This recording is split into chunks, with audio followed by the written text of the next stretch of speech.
Welcome back to part 3, and let's get back to it. So, I mentioned that there was a lot of video footage of the blue attacking me, and it was the same problem I had of orange. There wasn't much I could do about offense because I didn't have enough spice to mount an attack. And I just seen a Star Fox video on YouTube, so naturally I'm like, hey, that's cool, I'll try copying that. And I did a little Star Fox communication for this video. It was just a real editing nightmare, and eventually after about 40 hours, everything was done, except for the sound effects and text, which were done afterwards. It really made a difference that I put in a lot more time and effort, and just took everything slow. I'd say it has to be the best episode of the series. Here I introduce a new character, Admiral, at the last moment. I'm not sure what I wanted to do with the guy. I didn't end up voicing him. Instead I just used the in-game character voices to respond back to the commanding officer. I like this scene here with all the lasers going off. It was really an intense moment. I try to tie it along with the idea that Blue was getting more and more angry with Fatal City's residents, and now with us attacking him, he's showing a dark side, and it's got no mercy for us. Now I bust out the echo effects and video effects at the same time. Oh yeah, a little black cloud action. It's gotta be one of the most overpowered abilities in the game. Disables the turrets and makes the citizens unhappy.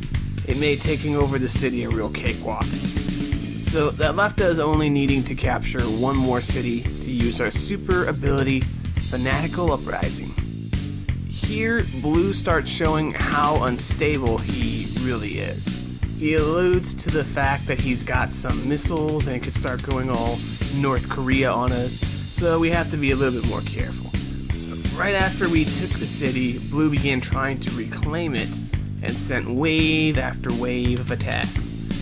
Once we were able to successfully fight him off, it became a waiting game, and I had to wait for Black Cloud to recharge. All I needed to do was move some military air vehicles into position to protect myself and just wait it out. I used the downtime in the video to drive home some more story on Blue. He shows no remorse, even for the death of his own people. I tried everything to make the viewers hate Blue as much as possible, so if you don't hate him now, then I don't think you ever will. So, once the Black Cloud was ready, I moved as many ships into position as I could. Then it was off to convert their city. The city was devastated by the Black Cloud, and it was easily taken over. And at that point I pushed the Fanatical Uprising and beat the stage. But looking back at it, it wasn't a very satisfying way to stop the game. To end the stage on that note was it was wrong. It felt too easy, just not what I wanted it to be.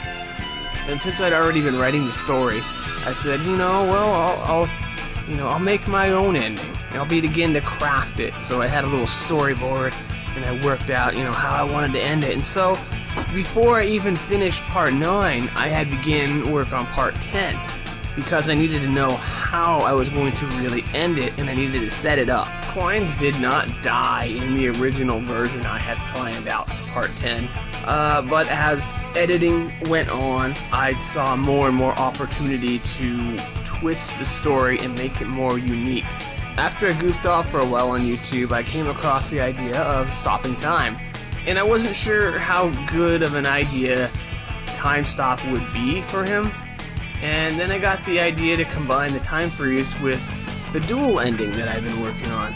So I made Blue and Quines have a little talk while the world was frozen, and here is some footage from the duel in part 10, and some of the scenes that I shot and how I put them together. The samurai duel tended to be a bit cliche. I felt that I might as well do it the way films and games always portray it, than rather try and make up my own type of ending, which would possibly fall flat. Anyways, here's a clip from the game Samurai Shodown 64, which is what Blue's death scene is based off of. almost this exact clip. You know, I try to get the animation similar. The blood sprays that you see were actually done frame by frame, hand-drawn in Photoshop. And the sprays by themselves, of course, don't look very good. And here's the actual clip of what it looks like. And here's a side-by-side comparison of the keyframing. Try to get the timing as close as possible. The clip consisted of numerous amount of PNG files that I did in Photoshop.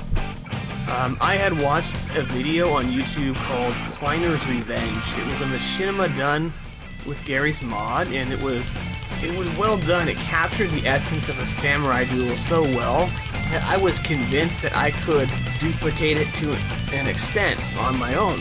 So I recorded some shots on the beach, and I went into the character test drive in Spore and recorded just some animations on the black background.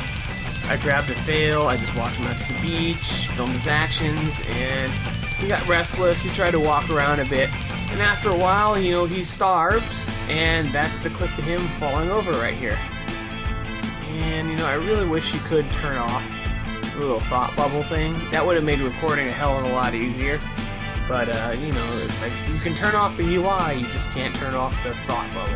And the blue got the same treatment, and I sent him on the beach, and I let him starve too. And that's where I got his shot from. So, it made me feel a bit evil, killing the fails, but they died for cinema, damn it. It's a worthy cause. And now we got the death of CO Klein, something that was meant to be a real shocker. And he was, you know, greatly injured, barely alive, and he gave his last bit of energy to use Fanatical Frenzy, which ultimately kills him, but it saves his people. I wasn't sure how to show that he died. I didn't want to just like leave it open-ended, like, oh, well, he fell over, how do I know he died?